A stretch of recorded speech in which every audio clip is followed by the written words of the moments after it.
Indo British advanced pain clinic నొప్పి మాయం surgery దూరం ఫర్ అపాయింట్మెంట్స్ 9155515563.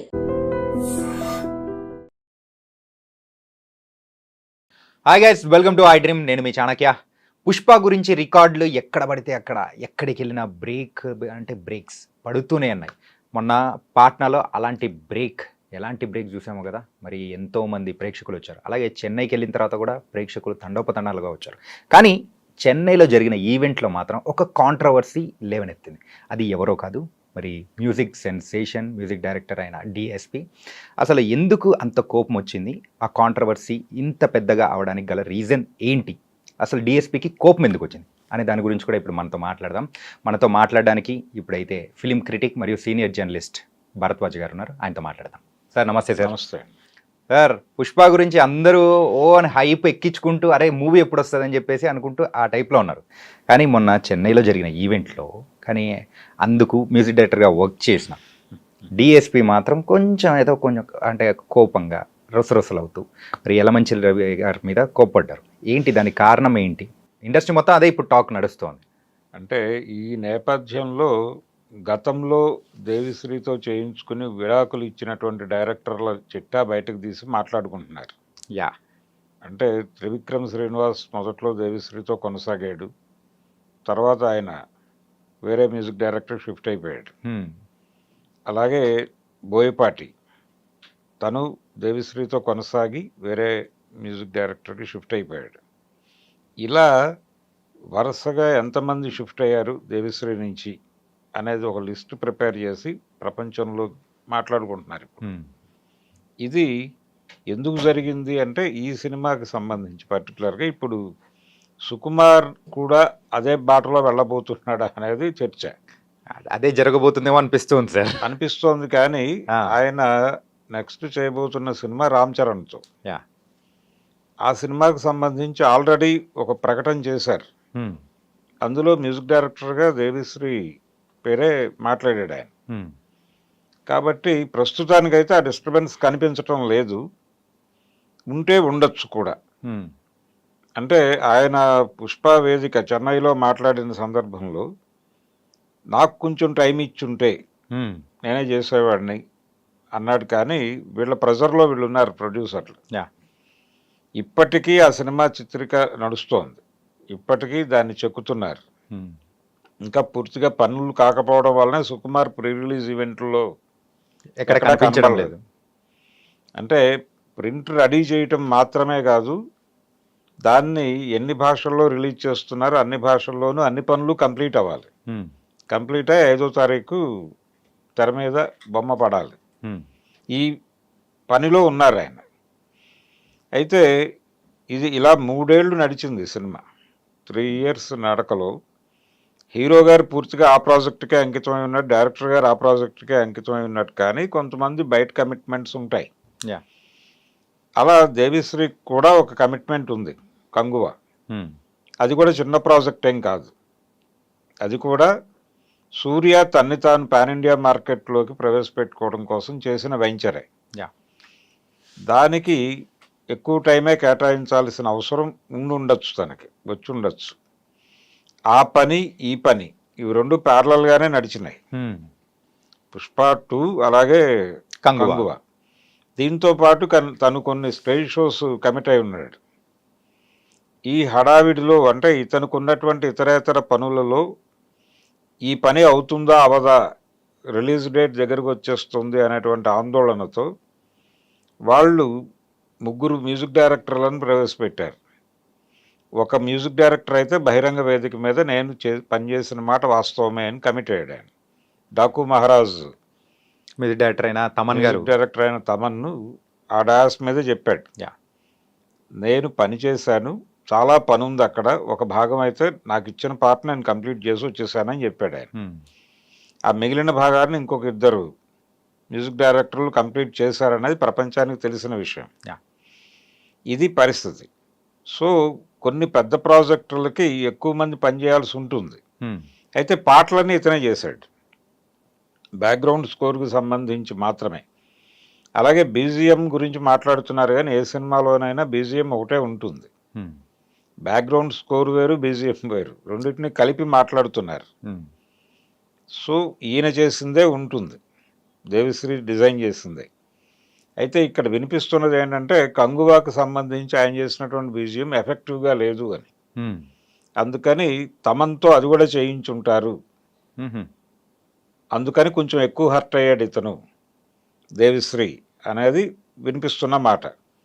ఇంకోటి ఏంటంటే బయట వినిపిస్తున్నది కూడా అంటే పుష్ప 1కి అయితే సో మొత్తం తనే చేసి మరి మంచి క్రెడిట్ అనేది కూడా హిట్ వచ్చింది, దానికి తగ్గట్టు మ్యూజిక్ డైరెక్టర్గా తనకు కూడా మంచి పేరు వచ్చింది. మరి ఆ మూవీ కూడా నేషనల్ లెవెల్లో ఒక పెద్ద హిట్ అయిపోయింది. 2 అంతకు మించిన హైప్ అనేది వచ్చింది. ఇప్పుడు ఇంతమందిని మ్యూజిక్ డైరెక్టర్ని ప్రవేశపెట్టడంతో సో ఆ క్రెడిట్ తనకు కాకుండా మిగతా వాళ్ళతో పంచుకోవాల్సి వస్తుందనే భయంతో కూడా అని ఉండొచ్చు. బాధతో కూడా మాట్లాడాడు ఆయన. అంటే నాకు కొంచెం టైం ఇచ్చుంటే అనేది, అది అన్ని సందర్భాల్లోనూ కుదరకపోవచ్చు. అంటే ఇలాంటి ప్రాజెక్టుల విషయంలో తను కూడా ఇతర పనులు మానుకుని అక్కడ ఉండాల్సిన పరిస్థితి వస్తుంది. అందుకని తను నిలబడలేని పరిస్థితి ఉంది అనేది ఆయన నిర్మాతలు తన మీద చాలా కంప్లైంట్స్ ఉన్నాయి వాళ్ళకి అని అన్నాడు. అక్కడ ప్రేమ ఉంది, కంప్లైంట్స్ ఉన్నాయి, కంప్లైంట్స్ ప్రేమను డామినేట్ చేసినటువంటి ఒక సందర్భం నేను చూశాను అన్నాడు ఆయన. ఎందుకు కంప్లైంట్స్ అంటే వీళ్ళకి కావలసిన టైంలో ఆయన ఇంకో పనిలో ఉండటం, ఓకే, వీళ్ళు అనుకున్న షెడ్యూల్లో ఆయన టైం కేటాయించలేకపోవటం జరిగింది. అక్కడ జరగటం వలన వాళ్ళు భయపడ్డారు. కానీ మీరు భయపడాల్సిన అవసరం లేకుండా నేను ఆ పక్క షెడ్యూల్లో అయినా కానీ వచ్చి చేసుండేవాడిని, నా మీద పూర్తి భరోసాతో మీరు లేకపోవడం వలన నేను చేయలేని పరిస్థితి ఏర్పడింది అనేది ఆయన కంప్లైంట్.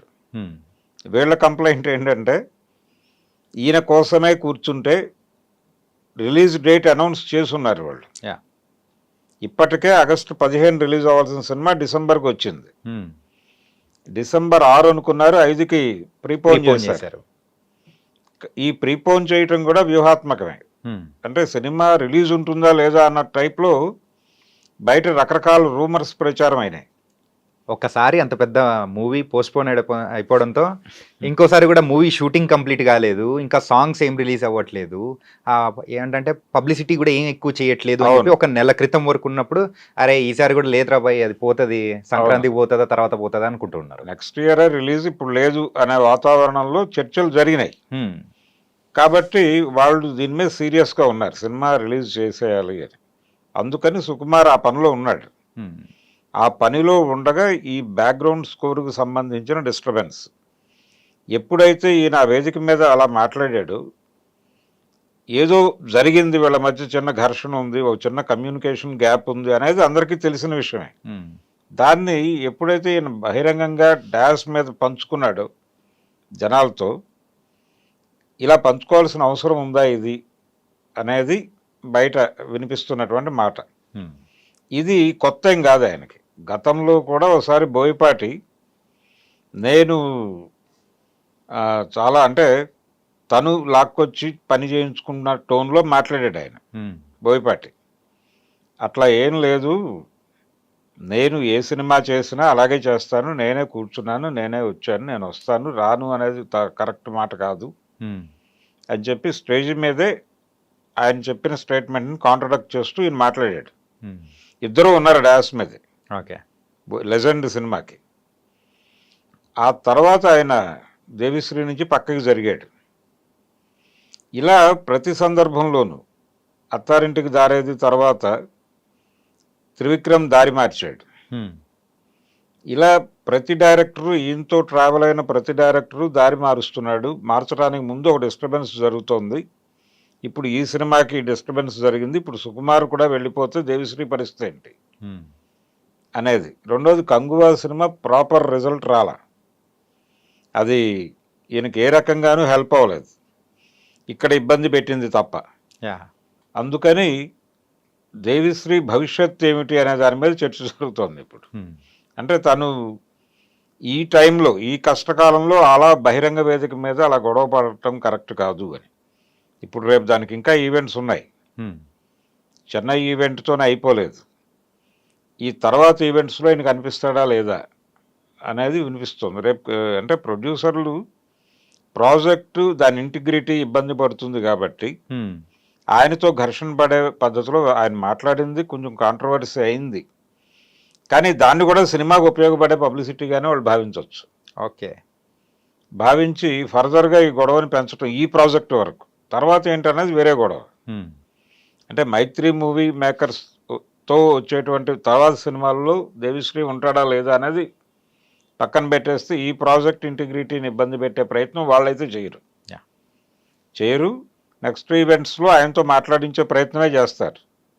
అంటే మేమందరం ఒక్కటిగానే ఉన్నాము అనే ఒక ఇండికేషన్ ఇచ్చే ప్రయత్నం అయితే జరుగుతుంది. మిగతా ఈవెంట్స్ అయితే 4-5 ఉన్నాయి కాబట్టి అందులో ఎక్కడో చోట అందులో మాట్లాడిస్తారు. మాట్లాడిస్తారు. ఆల్రెడీ పాటలన్నీ ఆయన చేసినవే. అంటే ఈ ప్రభావం వలన ఇప్పుడు ఆ పాట మీద కూడా ఒక డివైడ్ టాక్ మొదలైంది. ఐటమ్ సాంగ్ సుకుమారు అనగానే న్యాచురల్గా ఒక హైప్ వస్తుంది. అంటే దాని మీద చాలా ఎక్స్పెక్టేషన్స్ ఉంటాయి జనాలకి. అంటే అమలాపురం నుంచి మొదలైంది ఇది. అక్కడి నుంచి దేవిశ్రీ ఉన్నాడు.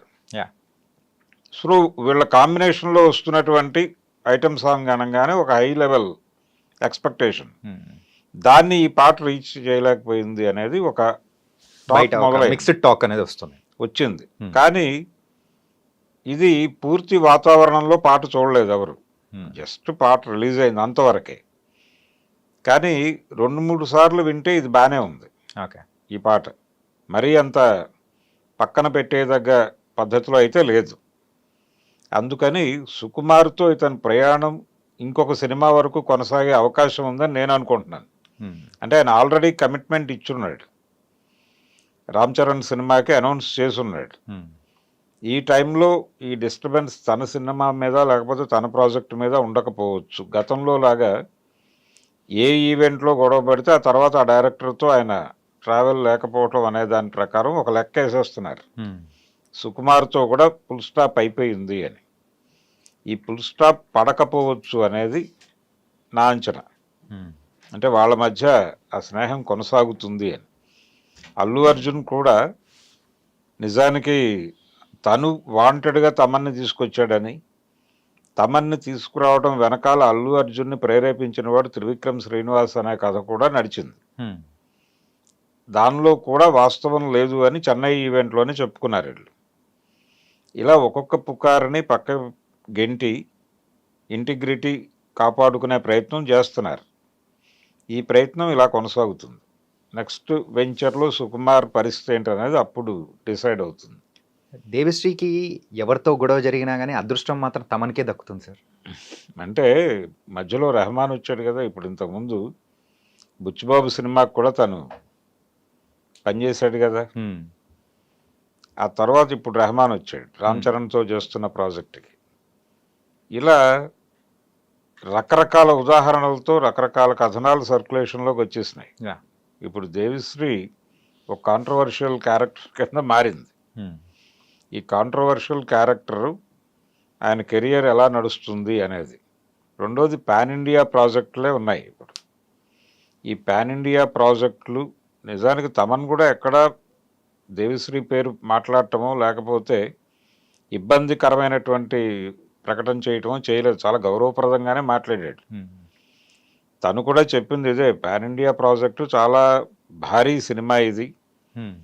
దీనికి 2-3 పనిచేయటం అనేది పెద్ద వింతైన విచిత్రమైన విషయం కాదు.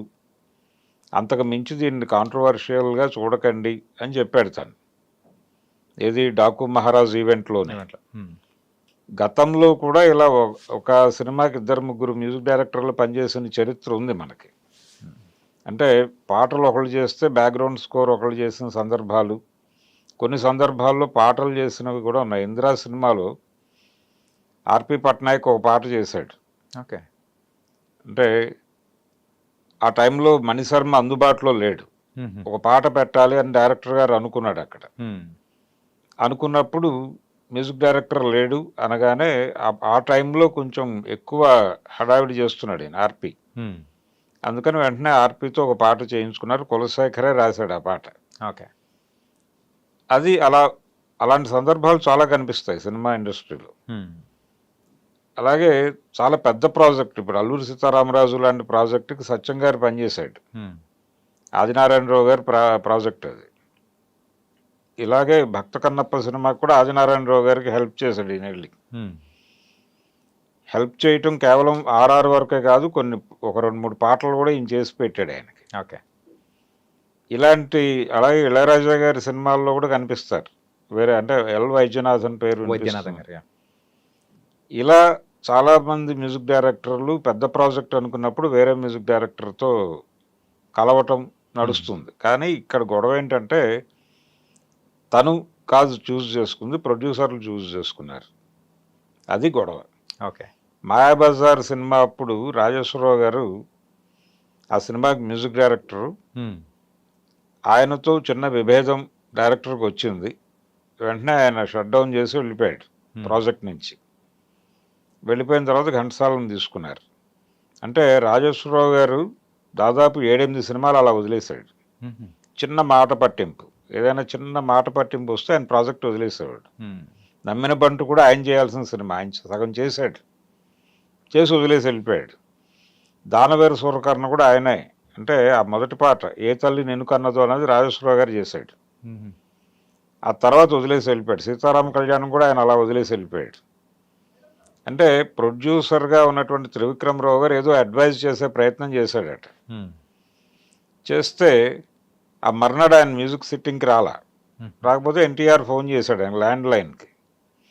చేస్తే మీ తమ్ముడు గారు పెద్ద సంగీత విద్వాంసుడు అండి, ఆయనతో మ్యూజిక్ చేయించుకోండి అని పెట్టేశాడు ఫోన్. ఆ తర్వాత ఆయన పెండ్యాల నాగేశ్వరరావు పెట్టుకుని చేయించుకున్నాడు. ఆ సినిమాకేమో గాలి పెంచల నరసింహారావు గారితో చేయించుకున్నాడు సీతారామ కళ్యాణానికి.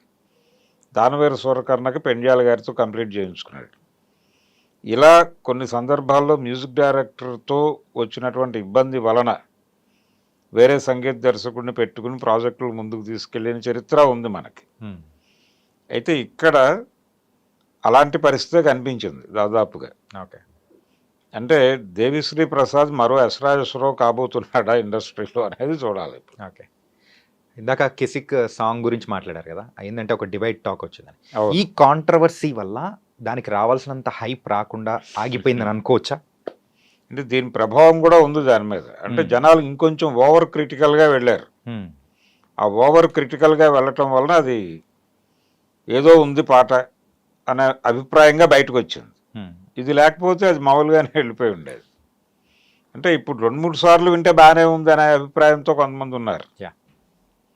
అది టోటల్గా పుష్ప 2 బ్యాక్డ్రాప్లో దేవిశ్రీ ప్రసాద్ మరో ఎస్ రాజేశ్వరరావు కాబోతున్నాడు అనేది చూడాలి. Nice sir. మరి ఇండస్ట్రీలో ప్రెసెంట్ జరుగుతున్న కాంట్రవర్సీకి అండ్ మీ యొక్క విశ్లేషణ అనేది కూడా చాలా చక్కగా ఇచ్చారు. Thank you so much. Thank you. DSP controversy అసలు దేనివల్ల వచ్చింది, అసలు ఏం జరుగుతుంది ఏంటి, మరి పుష్ప రిలీజ్కి ముందు మళ్ళీ డిఎస్పి మిగతా ఈవెంట్స్లో కనిపిస్తాడా లేదా అనేది కూడా మనం వేచి చూద్దాం. సో మరో ఇంటర్వ్యూతో మళ్ళీ కలుద్దాం. అంతకు take care. This is your Chanakya.